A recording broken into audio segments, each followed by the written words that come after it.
పట్ల ప్రేయర్ చేస్తున్నాము. ఏ కృష్ణ, మీరు మాకు అన్నీ ఇచ్చారు. ఏమి ఇచ్చారు? ఈ అందమైన దేహం, శరీరం ఇచ్చారు. ఇచ్చారా లేదా? మీకు భగవంతుడు శరీరం ఇచ్చాడా లేదా? ఎంత అందమైన శరీరం ఇచ్చాడు భగవంతుడు, చెప్పండి. అవుటి వాళ్ళం కాదు, గుడ్డి వాళ్ళం కాదు, చెవిటి వాళ్ళం కాదు. అన్ని కాళ్ళు, చేతులు, అన్ని సకల ఇంద్రియాలు కూడా అన్ని సక్రమంగా పని చేస్తున్నవి. ఎంత కృతజ్ఞత చూపించాలి భగవంతుడి పట్ల. అయినా మనం కృతహీనులం అయిపోతున్నాము భగవంతుడి పట్ల.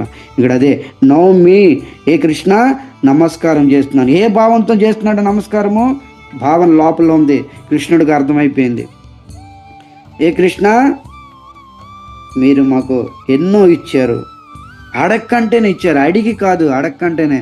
ఒక అమ్మ అడక్కంట బిడ్డకి ఎలాగైతే భోజనం ఇవన్నీ సౌకర్యాలు చూస్తుందో, అలాగే మీరు మా తండ్రిని, పరంపిత, పరబ్రహ్మ, పరమేశ్వర, మాకు అడక్కంటేనే అన్ని సౌకర్యాలు ఇచ్చావు. శరీరం ఇచ్చావు, గాలి ఇచ్చావు, నీళ్ళు ఇచ్చావు, సమయం మీద భోజనం ఇచ్చావు, నిద్రపోయే సౌకర్యం ఇచ్చావు. కంటి రెప్ప పడితే కదా నిద్ర వస్తుంది.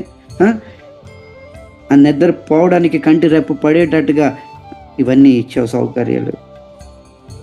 బ్రహ్మ నమస్కారం చేస్తున్నాడు అనమాట. ఈ విధంగా ఎవరికి నమస్కారం చేస్తున్నాడు బ్రహ్మ? అప్పుడు బ్రహ్మ చెప్తున్నాను, ఇడ్యతే